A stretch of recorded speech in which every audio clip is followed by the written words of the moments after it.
You're listening to Southeast Radio's Business Matters with Karl Fitzpatrick in association with Wexford Insurances. Challenge us at Wexford Insurances 0818 31 30 30. I'm joined now by Maria Nolan from Cois, hAbhainn Garden, Home and Lifestyle in Comolan. Maria, you might start by telling me a bit about your own background, please.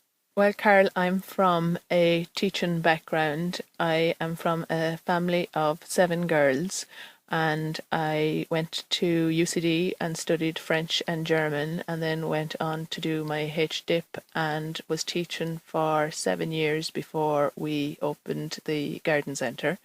I come from a farming background, and in 1996 my dad would have decided to sell the farm because none of the girls had an interest in farming, and Elaine had gone to study horticulture. So the idea was to sell the farm and open up a garden centre.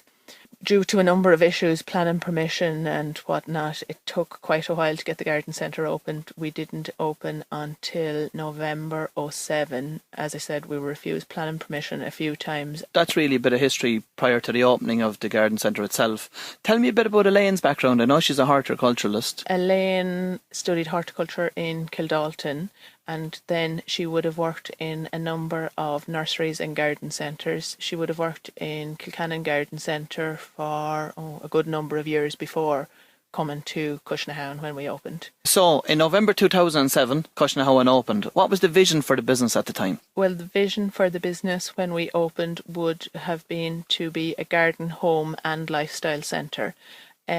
Probably we differed from a number of garden centres in Ireland at the time in that on opening, probably half of our business would have been the home and lifestyle centre, with the other half being the garden centre. Elaine, as I said, is a horticulturalist, so she would have ran the garden centre, and then I would have done all the buying and the running of the home and interior.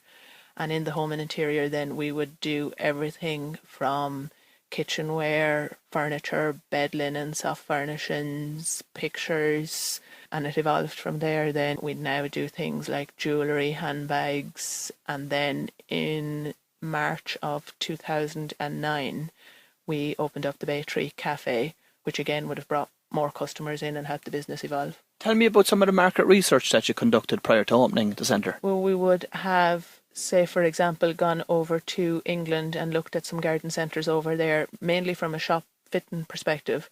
But while there, we would have noticed that the garden centres in England probably would have had a larger range of items in that they did more of the lifestyle element than the Irish garden centres traditionally would have done. And also they would have probably been more of a destination centre.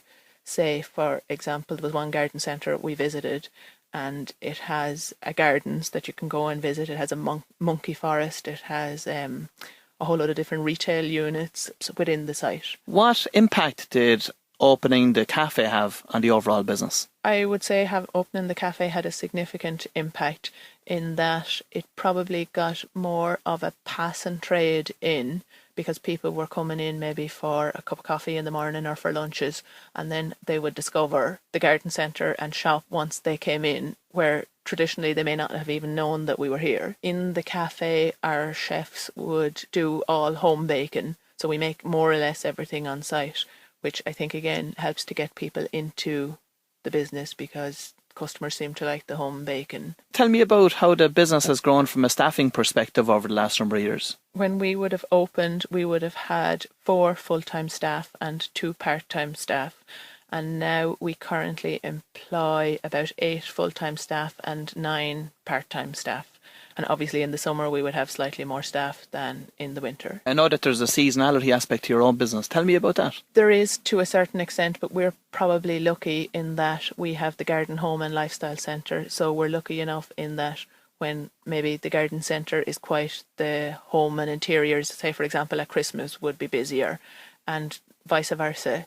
That maybe when the interior is a little bit quieter, that it's the gardening season, and that they kind of balance one another out very well, we find. Tell me about the changing buying habits of consumers that you've noticed over the last number of years. We'll say, for example, with regard to wedding presents, we would find now that maybe when we would have opened up originally in 07, your customer would have been buying more luxury kind of items, whereas nowadays we see a trend where the customer is looking for more practical items. They're still buying quality and may possibly even spending the same money, but they tend to go for more practical items or everyday items that they see, I suppose, of has more value to the person they're giving them to. And are you experiencing any online sales at this stage? At the minute, we don't have an online shop. However, it is something that we plan to do in the near future, as I think that it is one area that there is a lot of growth in, and I think that it's something that a business really needs to have up and running.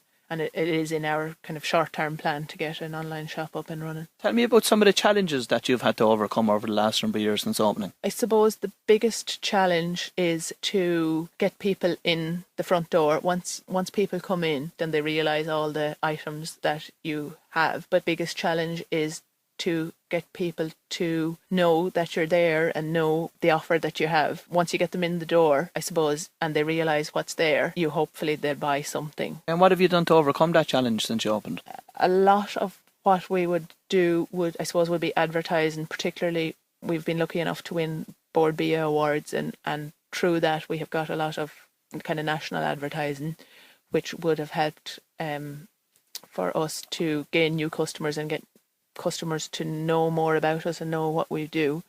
We have also done quite a lot of advertising with local newspapers and radios, say for example like South East Radio, and we found that they have worked quite well for us. But in fact, a lot of our business comes from referrals and word of mouth through one customer telling another customer about us. We probably actually, funnily enough, have about 30 to 40% of our customers are either Dublin people with second homes in Wexford or Dublin people coming down to Wexford on holiday. I wouldn't have thought so much of your business would actually be coming as far away as Dublin. And how are most of those people hearing about you? I think a lot of it actually is through word of mouth, in that maybe somebody is down and they've called in and they've seen it, and then they go back and are talking to their friends or their neighbours, and they hear they're coming to Wexford and they say, oh, have you been into Cois? And we were very lucky in, I think it was 2008, there was a journalist in and she wrote an article about us basically saying if you're going to Wexford that she recommended that you visited Cois, and that overnight would have generated quite a lot of Dublin business for us.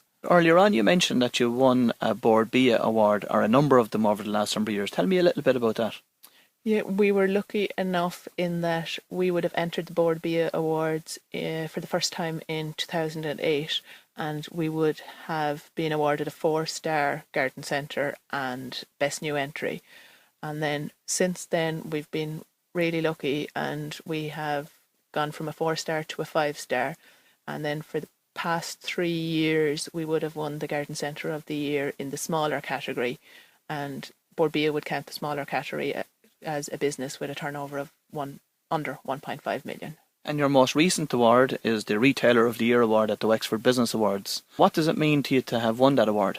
It means an awful lot to have won the Wexford Retail Award, because it means so much when it's your own county that's recognising you, and also the fact that it's a retail award across all businesses that we genuinely weren't expecting to win, and we're absolutely thrilled to have won. What impact do you think it's going to have on your business? Hopefully it'll have a big impact, and hopefully we'll find that more and more people will get to know about us through the awards. As a centre, you've positioned yourselves at the top end of the market, and it's no secret that businesses in the current climate that have positioned themselves at that end of the market have suffered most.